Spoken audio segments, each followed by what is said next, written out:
Hey everyone, this is Steve Rosenberg with Mind Property Management. This is the Mindful Investor podcast show, Situation Room exclusive information. I'm joined, as always, with my good friend and co-host, Alex Osenenko. And today we are talking with Trevor Steadman, who is our Reno portfolio manager. Gentlemen, thank you for joining us today. Quick notice. I know we're all very, very busy. Both of you, thank you for taking the time to, set aside so we can talk about this. Alex, how are you doing today? I'm great, Steve. Thanks for asking. In fact, we're going to talk about Reno today, and Reno was the area I was zeroing in on making the latest investment property purchase. So, and Trevor, I reached out to Trevor and I said, Trevor, let's get to talking. Like what's the deal? What's happening? And then this hit. Yeah. That's how I'm doing. Trevor, first of all, how are you holding up? How's things with you? Is safety, security, family? How's everybody going? We're doing actually pretty great up here in the Sierra Nevadas. It's been locked down for us, so we're kind of just sitting in place at the moment. Work is more busy than ever, so I can't complain about that. But definitely some different times than we were 2.5 months ago. So definitely something to talk about for sure. Yeah, just the first of the month, last month, we were in Reno doing a mastermind event and had a packed house and a lot of investing going on. A lot of big numbers were being thrown around. So I'm sure the numbers will probably go for a while, at least, maybe a little bit different. But tell everybody, give everyone an idea, kind of paint a picture of, from an outer level, what is the city of Reno doing? Are you guys in lockdown? Are businesses open? What's happening right now? Yeah, I definitely think Reno at the moment is definitely in a state that not very many times in our history of our city has it been. Obviously, Governor Sisolak has shut down all gambling and any machine that touches gambling in the state has been shut off. And that's a huge move, seeing that that's a major part of our economy. We're talking millions and billions of dollars of revenue for the state. For the residents and the homeowners and just the general people of Northern Nevada, we're all just kind of huddling together. We'll have a huge small business drive, trying to keep a lot of our local restaurants open, making sure that the employees are being taken care of. All the restaurants have shut down, so they're only doing to-go orders or curbside pickup, which is very different than our normal hustle and bustle. Reno's been on the up and up the last couple years.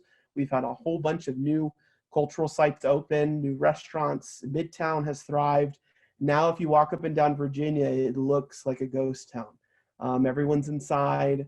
Everyone's kind of just doing their own thing and kind of seeing how this thing goes. If you had to guess, what kind of revenue do those casinos put out, and how many people are employed in those casinos? Any idea what those numbers are? Specifically, I think there was a figure announced the other day. Just the casino industry at a large level employs almost 220,000 people in the entire state. Obviously, a majority of those people are in Clark County down in Las Vegas, but we have a large number of casinos here. We have the Row, which consists of El Dorado, Silver Legacy, Circus, Harrah's. We have a lot of casinos downtown. We have the other big ones, the Peppermill, the Atlantis, the General, for the GSR. I mean, all of those people are kind of hubs for labor sources. And so you've got blackjack dealers, you've got buffet servers, you've got waitresses. I mean, all of these people's lives have just been put on pause right now because, I mean, just the other day I saw they put plywood boards up on the doors of the Bellagio. I mean, that kind of shows you the extent that we are at the moment. They don't want people going into the shops and stealing the merchandise. So what do? You plywood up the front doors. It's almost like we're going through a hurricane. Indeed. Wow. Yeah. And so what is the impact you are seeing, Trevor, on our residents? So mine obviously manages 8,000 homes in 15 different markets. Reno is our market and we'll love that market. Las Vegas is our market too. But what are you seeing? What are some of the conversations you're having with residents? Right now in the Reno market, luckily for us, the labor force in the Reno market's pretty diversified. We have tech, Panasonic, Tesla, Switch, Apple, Microsoft. We have manufacturing, Mary's Gone Cookies, Mary's Gone Crackers. We have Chewy. There's a lot of distribution warehouses out here. And those factories, if they do end up shutting down, it's only for protection of their employees to prevent spread, but it's not a layoff. It's just kind of a pause in work. And so everyone's just kind of really hesitant. They don't know what their next pay cycle is going to be like. Am I getting a full paycheck? Am I getting half a paycheck? The individuals who were laid off are going through the unemployment system in Nevada, which is already a tedious process. And I've heard that the website's crashed a number of times, but the governor and his local staff and authorities are working to get that back up and running. He says, look, if you can't try the first time, try in 20 minutes, get your information in there, apply now so we can get you your benefits. And what's really great too is that Governor Sisolak has also waived 2 of the requirements for unemployment. One of them being that you have to be actively looking for work, and that there's not a waiting period of 7 days before you get your first benefits check.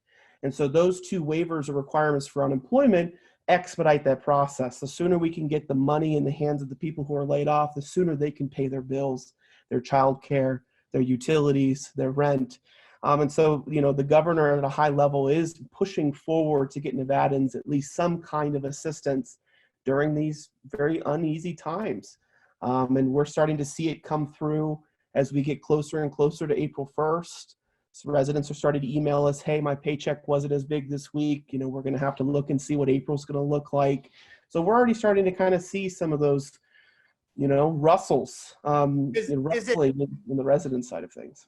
Is it more or less, would you say, of people letting you know that they're in dire straits? From what I'm sure you had a thought in your mind that there was going to be a lot or a little or something.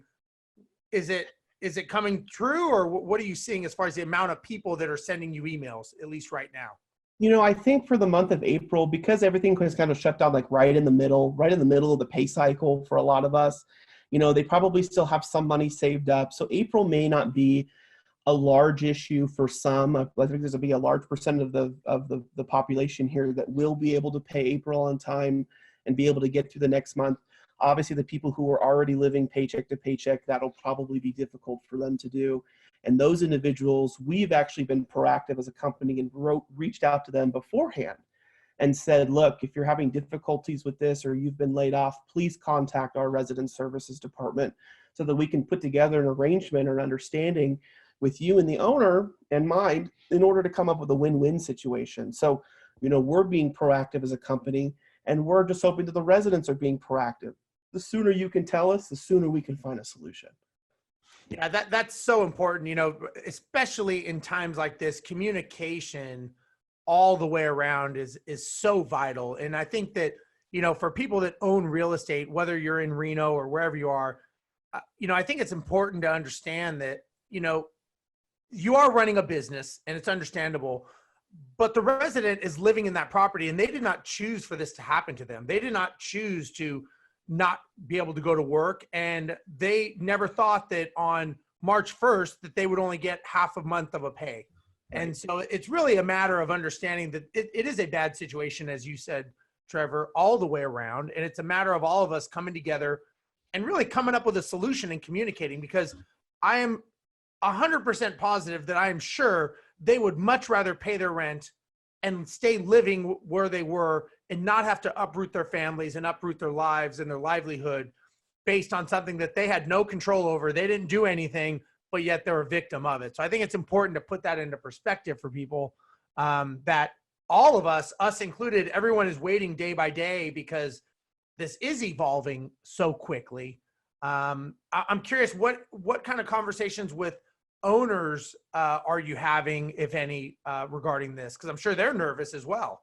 Yeah, and I've already fielded a couple phone calls and emails from some of our trusted clients that we've had for a number of years, that we've put multiple tenants in over the past couple of years. And, it's really awesome to see the compassion that comes through on an investor level.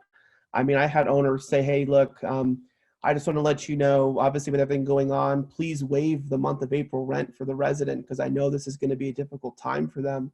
I mean, they're coming forward and asking us to provide relief to the residents so that they don't have that as a weighing financial, weight on their shoulders come April 1st. And, that kind of compassion doesn't exist at all levels of of investorship, but it's definitely something that if you take care of the resident, they will take care of you in the long run.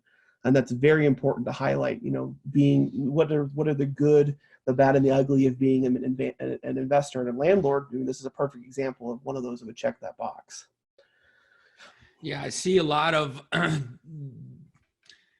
a high diversity of approaches to this. I see people taking up some hard line, and I see people being a lot more compassionate. And mine is obviously, focused on health and safety of our residents, as well as, the well-being of our owners. We have to balance that. And it's working out mutually beneficial agreements, and it's putting together a task force to research the government programs and make sure that we can go recover that lost rent when the government steps in. But right now, it's like the more people you help, the stronger company you're going to be. Like, so it's good for business. So I just want to mention here that, hardlining right now is just so inappropriate and hurtful to the business of the hardliners right now. And that's just kind of what I'm seeing. But I'm seeing quite a few of those people taking hard stances. Well, the other difficulty is that Governor Sisolak, in the same sweeping motion as shutting down non-essential business, he also suspended all court evictions and transactions through the Clark County and the Reno Sparks Justice Courts. So the hardline approach is not going to help anyone at the moment, because if we go to the courthouse and try to get a sheriff constable to come and lock out a resident for non-payment of rent, they say, we can't help you. And unfortunately, owners are going to be set there with a moral dilemma of what's more important, the survivorship of my resident who I'm letting live in my home, who's safe, who's comfortable, or, what's the financials at the end of the year? You really have to take a bigger picture, bigger perspective look at it, and not just think about April. You have to think about 2020. That is where you should be shifting your focus. And 10 years, 5 years down the line, when we look back at this event that happened that caused a major rift, in your portfolio, you have to realize that you're not the only investor dealing with this. You're one of millions of people who are dealing with this, and how you approach it is going to really determine your success on the back end. Well, and more importantly, let's just say that you were able to have your residents move out, right? Let's say they decided to move out. Who's going to replace them, right? I mean, so you have a vacant property that no one is working in the area, so no one has the money or the capital to move into a place. Anyone that's in a place is going to be able to stay because of what the law has just done. So you really just put yourself in a worse position by doing this. And so, again, that's why I always go back to, whenever you have an emergency, you step back, you take a breath, you assess the situation. Yes, you look at the problem, but at that point, the problem really is in the rear view mirror. Now it's time to look through the windshield to the solution, because you can't drive your car looking through the rear view. You can't drive your car worrying about April rent. It's either going to come or it's not going to come. You've got to look at further ahead at the solution of saying, how do we make this amicable for everyone? Because you can create a payment structure plan that eventually you would be able to recoup that cost of April rent. It could take you a year. There could be a payment plan structure, but you can recoup it depending, as you said, Trevor, and you said, Alex, how you handle the situation. I think that's what's key here. Exactly. Yeah.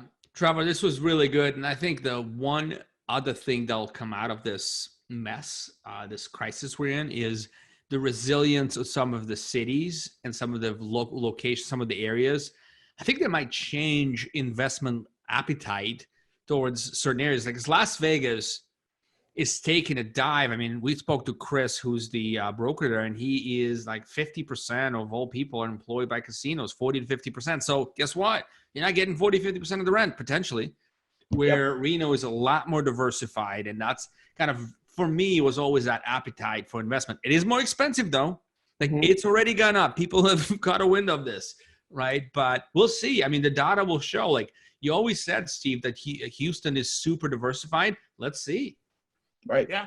And this will be a good gauge too, just on the market perspective of how well the city does during a downturn like this. Like, this is a good pressure test for us to look and see.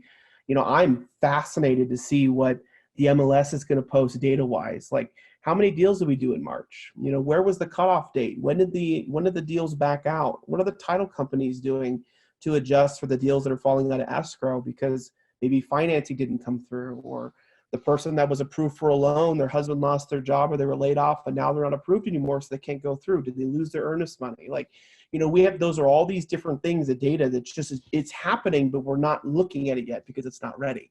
We will see it. We will go back and look at it.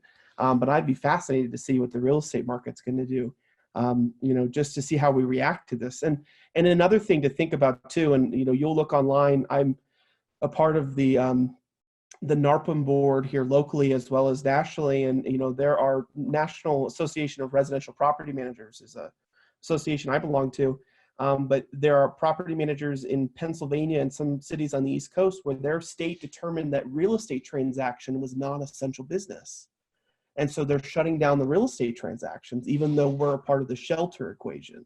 So it's really interesting too, to look and see how the state approaches some interactions. Real estate agents here have switched from doing open houses to virtual tours, virtual open houses.